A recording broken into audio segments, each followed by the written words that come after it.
Hey friends, welcome to the channel. Ever feel stuck in your language learning journey because you've taken on too much at once? If that sounds familiar, you're in the right place. Let's break free together. Los geht's!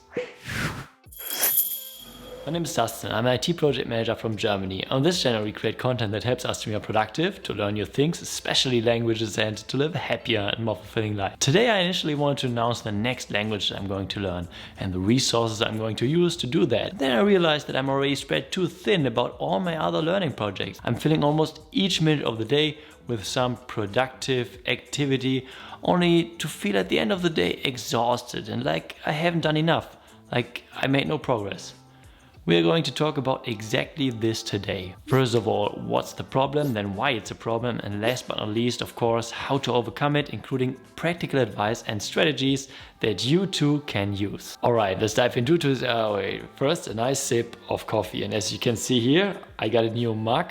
And thanks go out to Clara and Pablo from Guatemala. And yeah, they gifted me this beautiful mug and also the coffee inside of it. So let's dive into today's video. Life has a tendency to become cluttered. Nowadays we can do and learn everything we want to, but it's easy to get distracted and switch from one thing to the next without ever finishing something. When I started to learn languages actively, it was only French and a minimal amount of English on the side to learn some new vocab. Then after I've achieved a solid level in French, I took on also Italian and brought it to an intermediate level too. Next came Dutch and Spanish, which I'm still working on, but at the same time I'm continuing practicing the other languages each day to keep them sharp. Also, I set myself a multitude of different, in theory, achievable goals for each of the languages, and as soon as I have reached one goal, I would add the next one. As the days went by, the study routine became increasingly chaotic and progress on single goals got tedious while constantly switching between apps and material while feeling the weight of an ever-expanding to-do list. The joy of learning begins to fade as overwhelm sets in.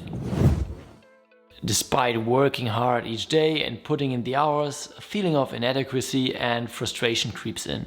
There's a huge emotional impact of not experiencing the expected progress that you get by closing tasks or achieving goals. You then reflect about them and adjust your strategy, which then in turn can lead to demotivation and a diminished passion for language learning, or even worse, a burnout. Another danger is that through context switches you negatively impact your ability to focus, which is like a muscle that has to be trained. And if you can't focus for a longer period of time, then you won't be able to reach flow state, which is a state that allows you to perform at your best. Flow state can be achieved by working on a task that has the right level of difficulty for you. Challenging, but not impossible, for an extended time span. Have you ever felt like you got no sense of time anymore and hours pass by while you're completely absorbed by working on something? That's the flow state. Also, your self-confidence will suffer if you don't get stuff done. It is by setting ourselves goals, finding a solution to solve them, and putting in the work that we grow as persons. But if we only set goals and then don't follow up on them, we are losing the trust in ourselves. We basically can't trust ourselves. And last but not least, if we are working on too many things in parallel and only rarely finish something, we deprive ourselves of the opportunity to reflect on what went good and what went wrong, to do it better when setting and working on our next goal. Achieve more by doing less. Stop starting, start finishing. Sounds like a typical smart-ass phrase, but makes actually lots of sense. It has been invented by Toyota as part of Kanban, which is a framework to make work visible and increase productivity and collaboration in manufacturing, but is nowadays also very popular in software development, engineering, and other professional areas. If you only always work on one thing, you'll have an easier time to focus and the throughput of work will increase. Try it out.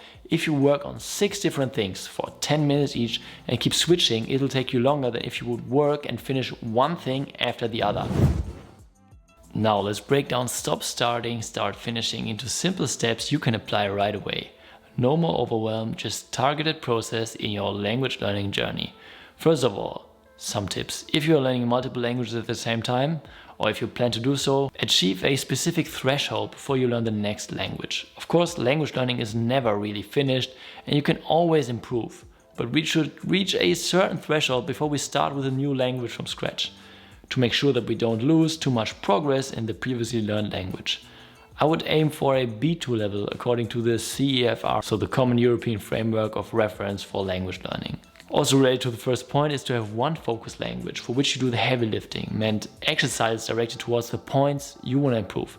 Like for example, targeted speaking exercises, and to maintain the other languages by using low effort activities like listening to podcasts you really like, watching series, or talk to a friend or your favorite teacher once it doesn't freak you out anymore. Now tips on a per language level. Identify your primary language learning goals. What area do you want to work on? Focus on these to avoid spreading yourself too thin. Fight procrastination and do what's needed even if it may be difficult.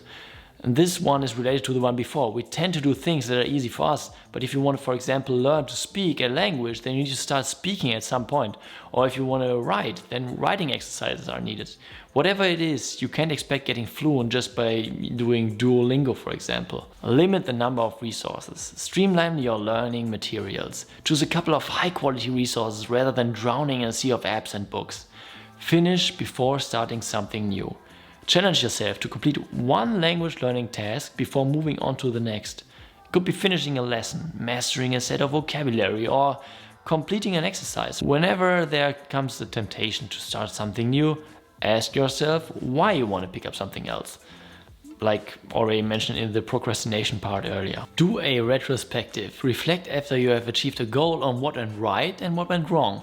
Do you think you've made some progress? If you keep doing what you do, will you achieve your long-term goals, or are you procrastinating as mentioned earlier? Make it visible. Take inspiration from Kanban boards, for example.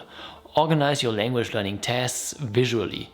This could be a physical board or a digital tool like Notion or Trello. In the end, it doesn't have to be Kanban, but it's just a matter of making it visual. If you don't know what you're working on, then your learning project can get cluttered easily and more stuff will accumulate. If you want to learn a language, then it should be fun and motivating in the long run. You shouldn't feel overwhelmed by the sheer amount of tasks in front of you, but tackle one thing after the other. This way you'll have a sense of progress and will achieve your goals quicker and, most important, in a sustainable way. Please let me know in the comments if you have any other tips when it comes to learning a foreign language. I've got more language learning tips here, or if you're interested in app reviews, I got a whole playlist for that as well here. If you found the video useful, please leave me a like and a subscription to the channel, and to not miss anything going forward, click also on the notification bell. Thank you so much for watching, and see you the next time.